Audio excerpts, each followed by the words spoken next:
अभी शिरडी के साईं बाबा क्या भगवान हैं और क्या उनकी पूजा पाठ हिंदू मंदिरों में जायज है? कृपया इस पर प्रकाश डालें। विराजिए।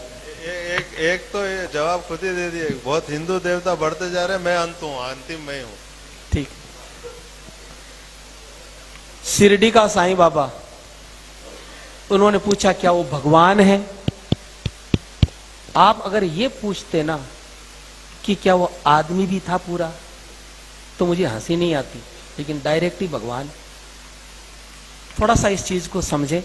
आपने किसी जैन मंदिर में साईं बाबा की मूर्ति देखी? किसी बौद्ध मठ में, किसी सिख गुरुद्वारे में, उसकी छोड़िए किसी चर्च में साईं बाबा की मूर्ति देखी? अरे उसको छोड़िए किसी मस्जिद में उसका कैलेंडर भी देखा? केवल हिंदुओं के मंदिर में साईं बाबा की मूर्तियां कह कह करके बिठाई जाती है, पैसा दे दे करके। अब ये बीमारी क्या? अब जरा थोड़ा समझे। साईं बाबा कौन था? सरासर झूठा प्रचार। और मैं जो आपको बात बता रहा हूं बिल्कुल प्रमाणिक, जो साईं बाबा ने खुद ने लिखवाई। उनका चेला था गोविंद रघुनाथ राव दाभोलकर, जिसको वो हेमा पंडित बोलते थे। वो सेवा में रहता था, पढ़ा लिखा था। उसको कह करके बाबा ने अपनी जीवनी लिखवाई, पूरी पुस्तक लिखवाई, जिसका नाम है साईं सच्चरित्र, जिसको शिरडी साईं संस्थान ने प्रकाशित किया। उसमें बिल्कुल जो बातें मैं आपको बता देता हूं, अपनी ओर से मैं कुछ नहीं बताऊंगा, बिल्कुल प्रमाणिक। साईं बाबा भगवान था कि नहीं आपको समझ में आ जाएगा। ये आदमी अफगानिस्तान का पिंडारी मुसलमान था। इसके बाप का नाम था मियां बरहुद्दीन। ये अफगानिस्तान से आए थे। 1838 में साईं बाबा का जन्म हुआ। कहां हुआ? अहमदनगर की एक वेश्या, उसके पास में इसका बाप मियां बरहुद्दीन जो था, वो डकैतों का ग्रुप चलाता था हिंदुस्तान में, लुटेरों का। तो वो अहमदनगर की एक वेश्या के पास रहने लग गया। उससे 2 संतानें हुई, एक लड़की और एक लड़का। लड़के का नाम रखा चांद मियां, और यही व्यक्ति इसको साईं बाबा अब बोलते हो। जब ये थोड़ा सा बड़ा हुआ तो झोली फैलाने का काम, फेरी लगाने का काम इसको सौंपा। 6 साल की उम्र से 12 साल की उम्र तक इसने झोली घुमाई और रेकी करता था कि कौन से घर को लूटना है। कभी आप देखते हो चद्दर घुमाते हुए? ये काम इनके पास था। 12 साल की उम्र में साईं बाबा पकड़ा गया अंग्रेजों की जेल में। 8 साल तक डकैतों के ग्रुप के साथ ये पकड़ा गया था और 8 साल तक अंग्रेजों की कैद में रहा। इसका बाप भाग गया था। फिर इसके बाप ने अंग्रेजों से समझौता करके छुड़वाया। तो अंग्रेजों ने कहा कि तुम हमारे लिए काम करो, हम तुम्हारे लिए करेंगे, तुम्हारे लड़के को छोड़ देंगे।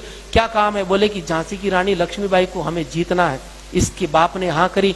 वो व्यक्ति, इसका बाप, झांसी में चला गया और रात को गेट खोला उसने। झांसी की रानी को मरवाने का काम उसमें सहयोग किया इसके बाप ने। 18 साल की उम्र में अंग्रेजों से समझौता हुआ साईं का, तो साईं को भेजा, पूना में भेजा गया। लोकमान्य तिलक के स्वतंत्रता संग्राम को दबाने के लिए इसको प्रोजेक्ट करके अंग्रेजों ने भेजा पूना में। और लोकमान्य बाल गंगाधर तिलक इतने चतुर थे, वो समझ गए कि ये पाखंड रचा रहा है, ये दुनिया को भटकाएगा। लोकमान्य तिलक ने चौराहे पर पटक करके अपनी जूती से पीटा इस आदमी को। वो जूती पहनते थे आगे से, तीखी तीखी सी, उस नीचे पटक करके पीटा और कहा फिर कभी यहां दिख गया तो जान से मार दूंगा। तो ये आदमी वहां से भागा। बिल्कुल पाखंड का रूप इसने धारण किया लोगों को ठगने के लिए। मैं भूत प्रेत जानता हूं, मैं तंत्र मंत्र जानता हूं, मैं ये करूं, मैं बेटा दूंगा, मैं आरोग्य दूंगा, मैं पैसा दूंगा, पाखंड। फिर ये व्यक्ति शिरडी में आया 20 साल की उम्र में। शिरडी में ही क्यों, बंबई में क्यों नहीं? क्योंकि शिरडी में, उस क्षेत्र में संत ज्ञानेश्वर हुए थे। वहां के लोग बड़े श्रद्धावान थे, भावुक थे। तो सोचा कि मेरी दुकान चल जाएगी। वहां पर ये आदमी आया और आकर के धीरे धीरे इसने अपना अड्डा जमाया। रोज ये कुरान का पाठ करवाता। इसका शिष्य था अब्दुल बाबा, कुरान का पाठ करवाता। अपने हाथों से बकरा काट करके, अपने हाथों से बकरा काट करके चावल में मिला करके प्रसाद बांटता, कोई नहीं लेता तो गंदी गंदी गालियां देता। एक बार तो ऐसा हुआ, काका साहेब दीक्षित एकादशी के दिन उनसे बोला कि बकरा लाओ। उन्होंने कहा मैं तो ब्राह्मण हूं, तो गालियां दी, जबरदस्ती मंगवाया और बना करके उसका ब्राह्मण धर्म भ्रष्ट किया। उसको भी बोले खा। एक बार तो ऐसा हुआ, शिरडी में हैजा फैल गया, तो वहां के पंचों ने कहा कि ऐसा करो कि कोई जीव हिंसा मत करना ताकि हैजा कंट्रोल में आ जाए। सबने जीव हिंसा बंद कर दी, लेकिन इसने कहा मैं तो काटूंगा। बकरा अपने हाथों से काटता, काट करके चावल में मिला करके सबको प्रसाद बांटता। बोले मैं तो मुसलमान हूं। ये आदमी महीनों महीनों नहाता नहीं था, संडास जाने का डिब्बा, उसी से ये आदमी पानी पीता, चिलम पीता था। सन 1887 में इसको दमे की बीमारी हुई। चिलम की वजह से अपनी दमे की बीमारी ये जिंदगी में कभी ठीक नहीं कर पाया, और 1918 में 3 दिन दमे का इसको अटैक आया, और 1918 में दशहरे का दिन था, उस दिन ये आदमी मर गया। अब मुझे एक बात बताइए, न तो इसने कोई प्रतिभा थी, न इसमें कोई भक्ति थी, न इसका हिंदू धर्म से कोई लेना देना था। जिंदगी भर ये हिंदू देवी देवताओं को गालियां देता था। जो आपको साईं राम, ओम साईं, ये तो बाद में जोड़े गए केवल मूर्ख बनाने के लिए।